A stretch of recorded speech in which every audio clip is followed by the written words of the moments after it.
something to see.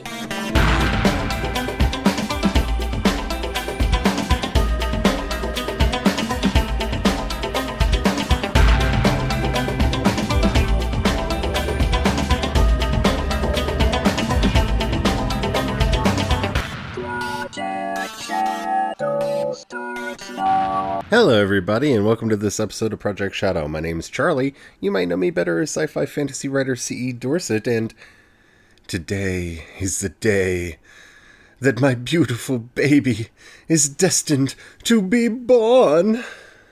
Kinda. See, you never really know when you put things through the process, because it can take up to 72 hours, but actually, as I'm recording this, the first book in the Mask of the Gods series, Crucify My Love, is now available at Amazon, at least in digital ebook Kindle edition. The paperback is on its way and may actually be there by now. I submitted both at the same time. We shall see when the other makes it through the process. But hey, it's out. The book's out. And while I really want to be talking about it today on this show, I'm actually going to wait, because I'm going to be launching a new podcast to go with it. That's right. If you've been paying attention very closely to the weirdness coming out of my head, I recorded an audiobook version of Crucify My Love, and I'm going to be releasing it as a podcast. So I'm actually planning on doing this for all 3 books in the Mask of the Gods series. So the podcast will be called Mask of the Gods, and will be launching soonish, later this week. I actually thought it would take more time, because it usually takes more time for the books to get into the store. But later this week, I will definitely be talking about that, because I'm so excited that I get to share this with you. But if you can't wait, down in the show notes, I put a link where you can buy the book so that you can check it out if you want to read it. It's dark, it's spooky, it's got lots of blood in it. So if those are things that turn you off, then sorry, but this book is really close to my heart, and I really love it, and I hope you all love it too. So what I actually thought I would talk about today is what I did in the creation of the world of the Ash Dancer, because this book takes place in the shared universe that the House of Blood and Flames books also takes place in. So if you've read Labyrinth of Souls, same world, different characters, slightly different place. Actually, both those books take place in the Vame Mountains, just in different places in the mountains. And the reason for that is there's actually a third book. Okay, let's just start at the beginning. Many, many, many, many, many, many years ago, I had a dream.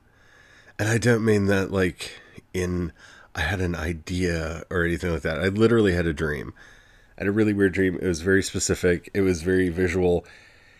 And I got up and I started writing it. And I wrote several chapters in a book that I will not name at this point, that I was very excited about. And I was very excited for. And I really wanted to tell that story.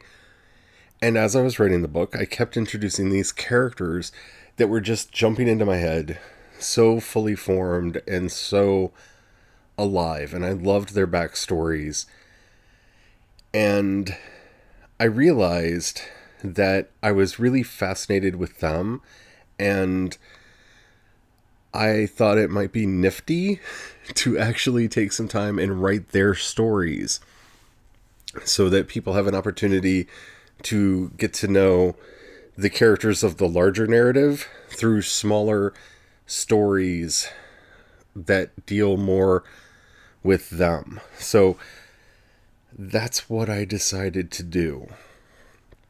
I put down the book that I was working on at the time, that I'm still staring at and wanting to get back to working on, and went into full-fledged world-building mode. That started for me, for this setting, because I knew it was happening on a secondary world with creating a map. And that was a process that took me months. And I'm really happy with the map that I ended up with. I actually used a combination of tools for anybody who's interested in doing this for themselves and making their own fantasy world. I used a combination of Pro Fantasies, Fractal Terrains, and NBOS Software's Fractal World Explorer. And actually went back and forth between the two because they have very different strengths and weaknesses. So I highly recommend that you look into them. Most people will probably be happy with one. I wasn't. And going back and forth between them is not necessarily the easiest thing to do because of how you have to do exports and imports to get them to go in. And if you guys want, I can do an entire episode on that because that's going to take some time.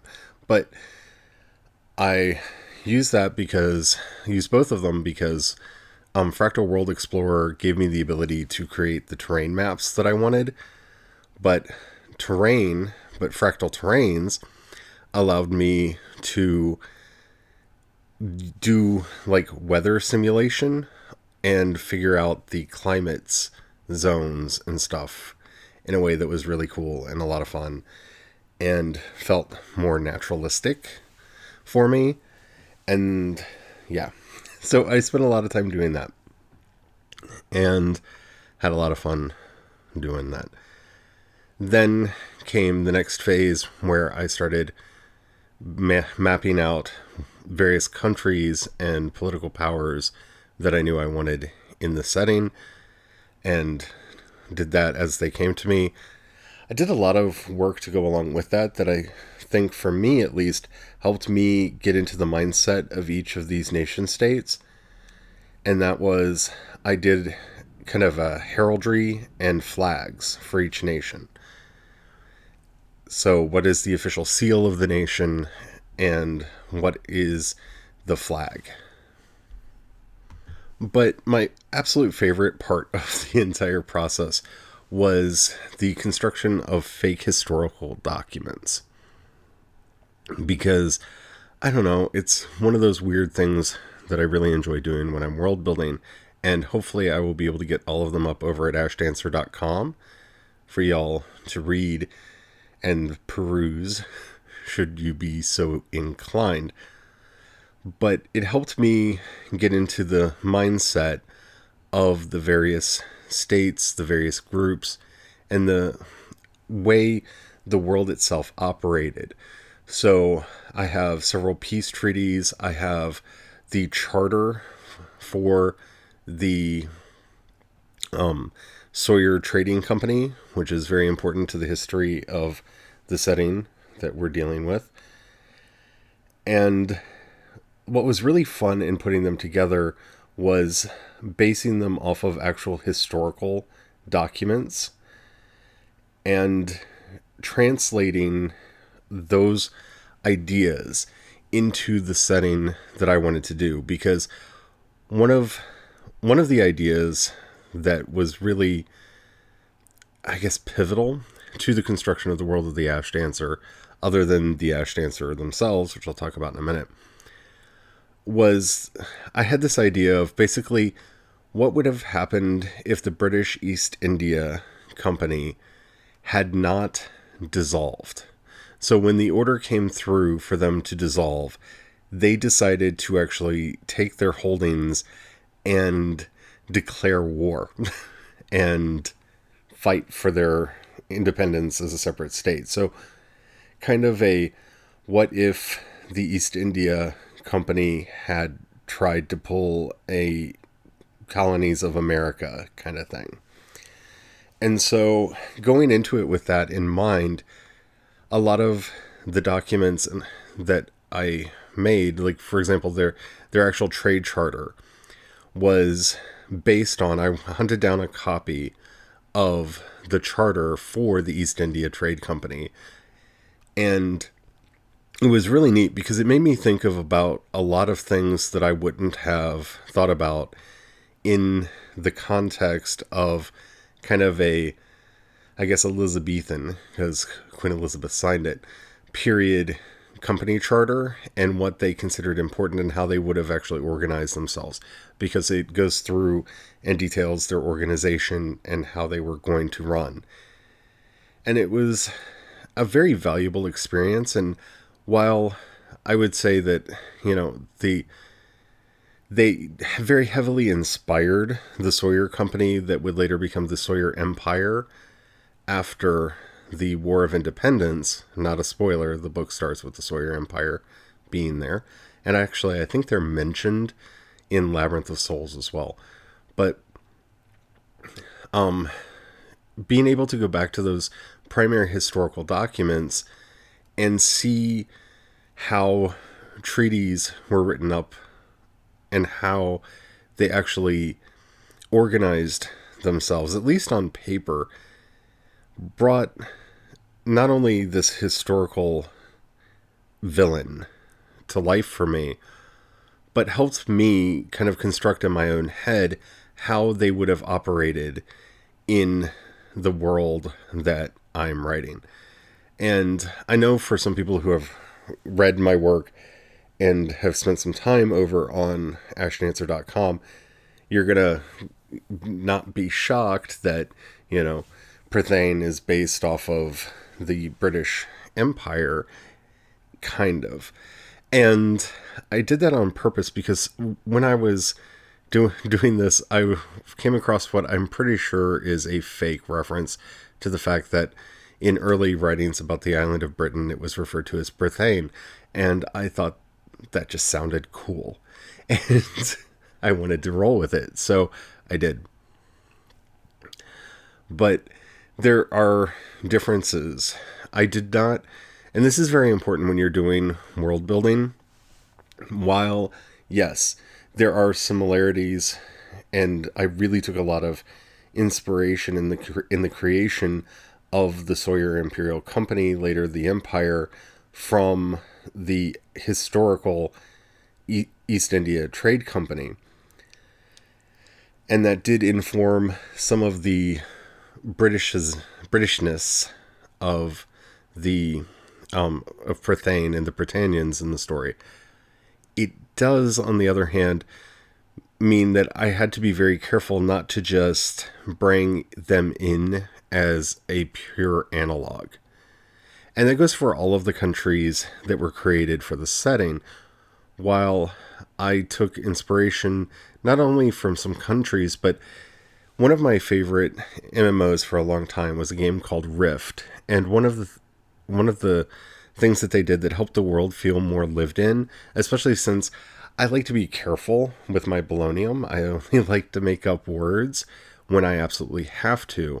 So I like to use real world names for the characters in the stories, because I personally don't like reading books about Glot and Hergel because that's what a lot of made up names sound like to me. It's not impossible for me to make up a name. I do from time to time, but I don't like having to just kind of randomly generate names. It's not something that I'm a big fan of. And Rift actually assigned various countries' names to various groups within the game. So you knew if you were in a certain territory, most of the characters would have French names. And while the culture didn't really have a lot to do with France, it helped make it feel much more rooted, because all of the names sounded like they belonged together and they weren't Gleep, Glop, and, I'm not J.R. Tolkien. I like creating languages. I have done that for this setting, but I get really shy and nervous, and it's not my bag of tea, if you will, to make, fictitious names if I don't have to. And so, when you see that most of the people from Kishan have Japanese names, that's not because Kishan is inspired by or based on Japan. In fact, it's really not. First of all, it's entirely landlocked, and that takes effect. That has a really big effect on their culture and their identity and how they operate. And I took inspirations from other places to build them, as well as kind of what the characters volunteered about their homeland when I was working on the story and the setting. So you have to be careful when you are constructing a new world, not merely to import, stereotypes of other people's into the world that you're developing. It can be very tempting to do that for a lot of writers because it takes a lot of work off of your desk. And so I'm going to give you kind of the best worst writing advice you'll ever get when it comes to actually creating a culture. And that is, find something that unifies them. Now, you have to be careful about this because you don't want to always create the Ferengi, the Klingons, and the Romulans, because that's not really the best way to go at things. A better way would be to look at it as if you're looking for a cultural ideal. So, this is going to sound really jingoistic, and I apologize for that, but when you're thinking about, like, Americans, for example, the one thing that we all kind of, for the most part, have in common is this rhetoric of freedom. And that what we are doing is for the sake of freedom. And that is built into us from our, revolution and where we came from, and persists through the Civil War all the way up to today. We like to look at ourselves as freedom fighters. We like to think that everything that we do is for freedom. And you can see that actually on all sides of American culture, in that even in the dark, shady, white supremacist evil side of culture, if you listen to the rhetoric that they put forward to make that kind of an ideology palatable in an American context, they try to phrase it as freedom for their own people, even though, white people are not oppressed in this country in any way, shape, or form. I know, I'm white, I have been my whole life, but even the darker shades of our culture are kind of infused with that idea. And so being able to look at those shades of gray and black and whites on the far extremes, based off of that one thing, that if there's any one thing that you could say about Americans, is we, at least in our rhetoric, give lip service to freedom. That's what we're all about. America, right? It's not always as easy to do that with other cultures, and I don't want to start stereotyping other cultures because I'm not natively of them. I can only speak to my own. But when creating a culture, giving them, kind of realizing what their birth trauma was and how that infected their society with certain ideals, really can be helpful when trying to determine what your country is like, right? So when you think about Rome, for example, Rome was built on this idea of we are one people, we do this together. Romanos populusque Romanos, right? Senatus populusque Romanos, right? The Senate and the Roman people. We are in this together. And even when the empire came about, the phrase didn't change. They were still Senatus populusque Romanos. They were still the Senate and the Roman people. And that idea that we overthrew our kings, right? Because the Roman Republic was born out of the trauma of having to overthrow the tyrannical kings. That trauma stayed within the Roman DNA to the point where you see emperors, especially the good emperors more than the others, trying to stay in this idea of we are one people, we are Roman. And it's us and the Senate together. We make law, we make the world, we civilize the world. And that idea permeates Roman culture. Again, we're not talking about whether it's right or wrong.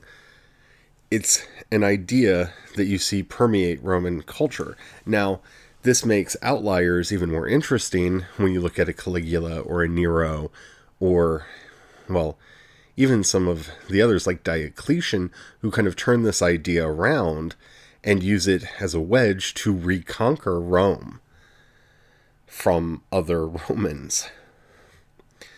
But that national trauma, that initial idea that again goes through various iterations of what does it mean to be Roman, as, various other tribes and regions are grandfathered into this idea of, no, we are Roman, which did happen several times over the history of the Roman Empire. They are always kind of, at least in their rhetoric, trying to stay in that vein of, Senatus Populusque Romanos, the Senate and the Roman people.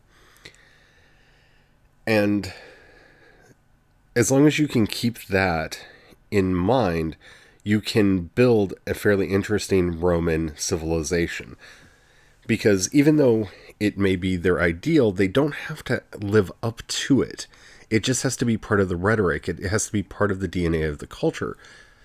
And that, for me, has been a really fun tool for developing civilizations throughout the setting and throughout the world.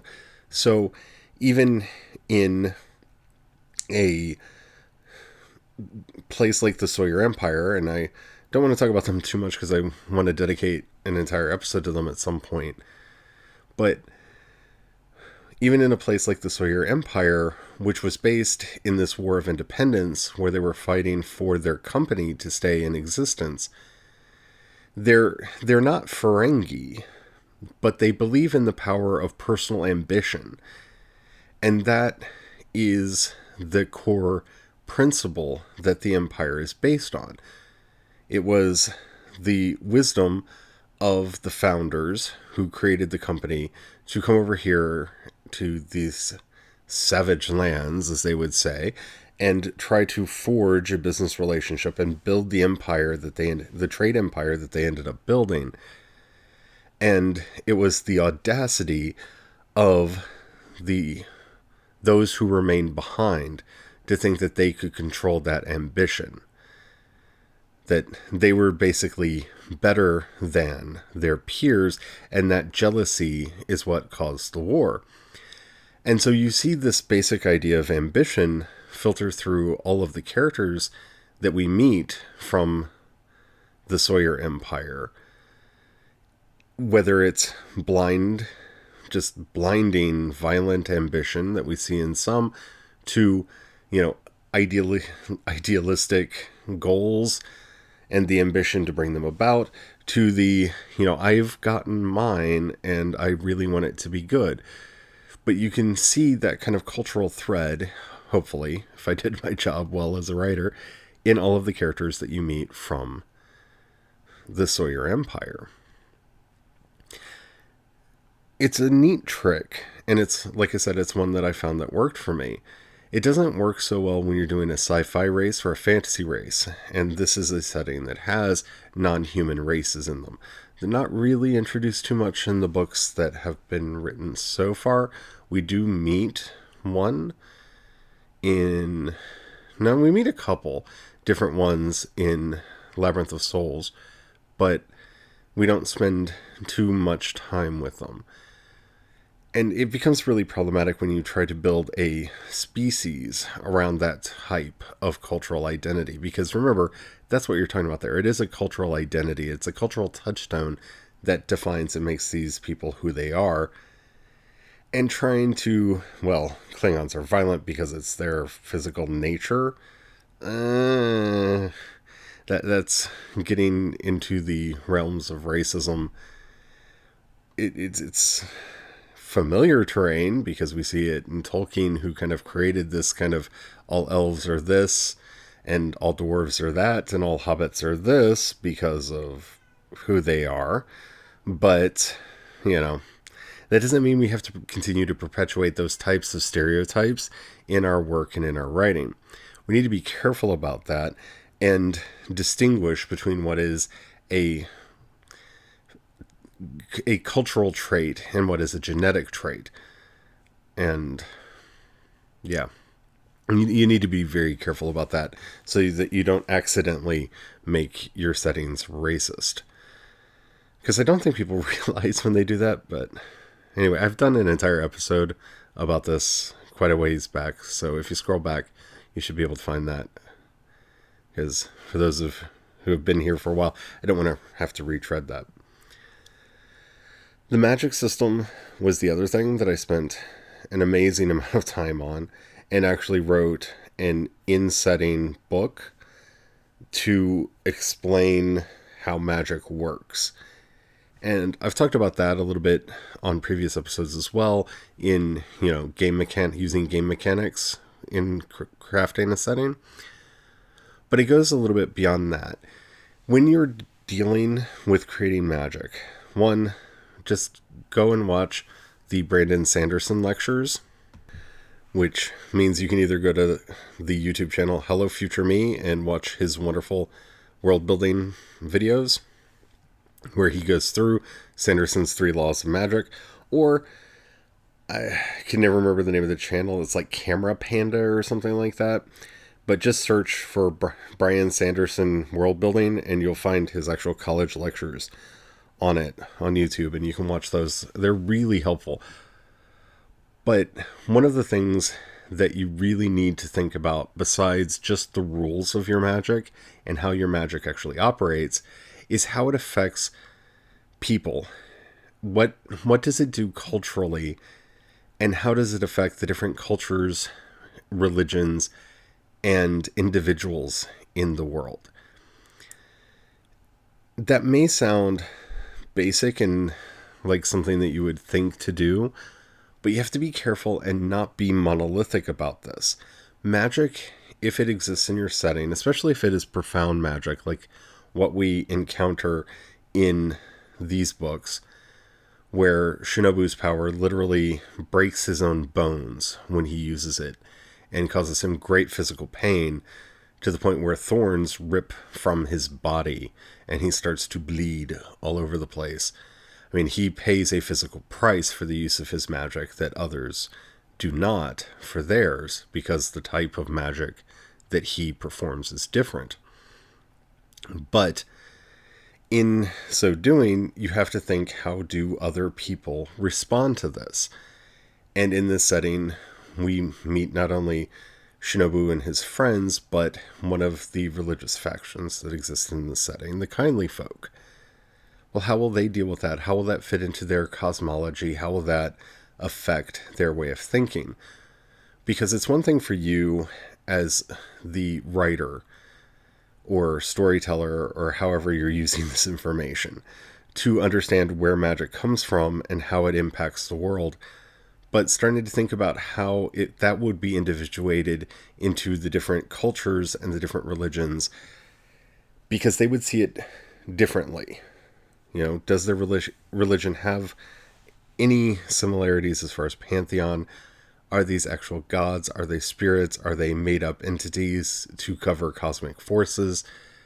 That seems basic, but when you're constructing the world, you need to think about it not abstractly as in how you think of it, but how do the people who practice that faith think about it?